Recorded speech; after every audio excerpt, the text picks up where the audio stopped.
পুরাণ মতে জানা যায়, কুরুক্ষেত্রের যুদ্ধ শেষ হওয়ার পর পাণ্ডবরা যখন ভীষণ অপরাধবোধে ভুগছিলেন, নিজের আত্মীয়, গুরুজন, ভ্রাতা সবার রক্তে তাদের হাত রঞ্জিত, তখন তারা জানতে পারেন যে অনুতাপ আর গ্লানিতে তারা যে প্রত্যেকে জ্বলে পুড়ে শেষ হয়ে যাচ্ছেন, তার থেকে মুক্তির একমাত্র পথ হল শিবের আরাধনা। ওদিকে রুদ্রনাথ তখন মহাকাল রূপে ভীষণ অসন্তোষে পঞ্চপাণ্ডবের মুখ দর্শন পর্যন্ত করতে চান না।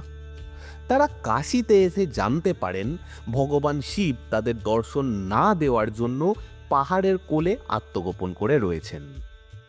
সেখানে নাকি তিনি এক ষাঁড়ের ছদ্মবেশে লুকিয়ে রয়েছেন।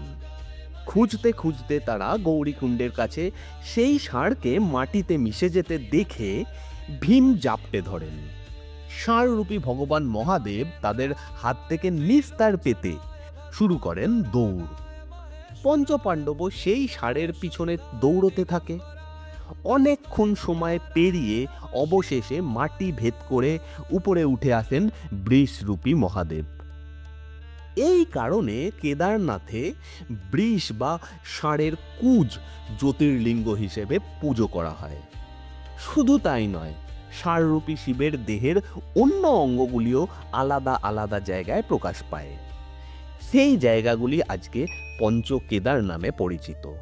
যেমন ভগবান শিবের হাত দেখা যায় তুঙ্গনাথে, মুখ রুদ্রনাথে, চুল দেখা যায় কল্পেশ্বরে এবং নাভি দেখা যায় মধ্য মহেশ্বরে।